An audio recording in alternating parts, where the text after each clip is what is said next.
Grace always lived one day at a time. Not because she was brave, not because she believed in living in the moment. She simply never thought much about the future.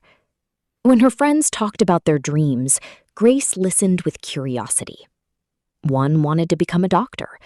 Another wanted to own a company. Someone else already had a 5-year plan written in a notebook. Grace had none.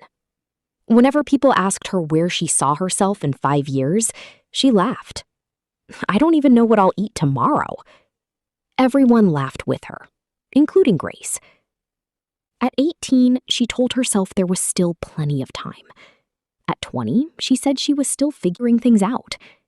At 23, she was certain life would somehow work itself out. And every morning she woke up with the same mindset.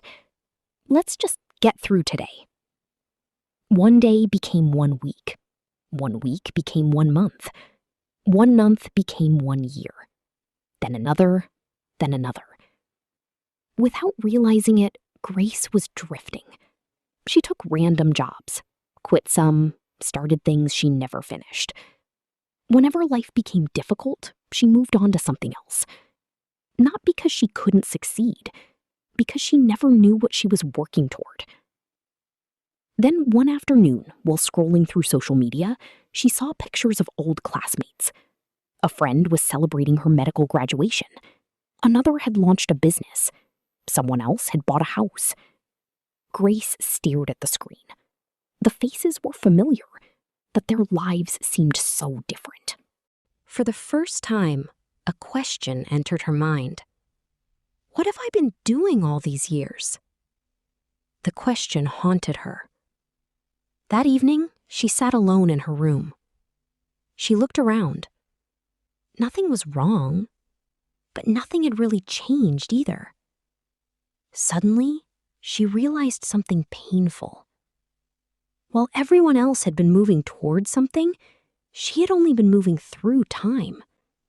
And time had kept moving, whether she had a direction or not. Tears filled her eyes. Not because she envied her friends, because she felt lost. The next morning, Grace visited her former secondary school teacher.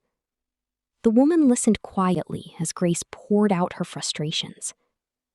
"I work hard," Grace said. "I try my best, but somehow everyone is ahead of me." Her teacher smiled gently.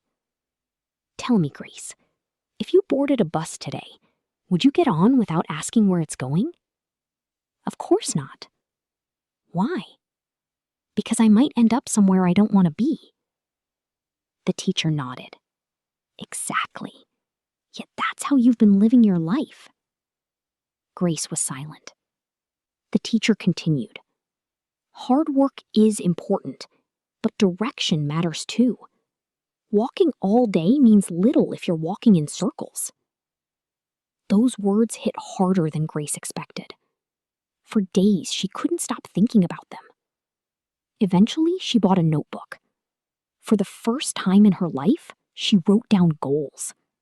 Nothing dramatic, nothing impossible, just direction. Finish a professional course. Save a specific amount of money. Learn a new skill. Apply for better opportunities. She finally gave herself somewhere to go. The journey wasn't instant. It wasn't easy either. But something changed. Every step now had meaning. Every decision had purpose. And slowly, Grace began to see progress. Years later, she stood in her own office, looking at the life she had built. It wasn't perfect. It wasn't exactly what she imagined. But it was hers. And for the first time, she understood something she wished she had learned much earlier. Living one day at a time sounds peaceful. But if every day has no direction, you may wake up years later wondering where all the time went. Because time moves, whether you have a plan or not. And sometimes, the difference between drifting and arriving is knowing where you're trying to go.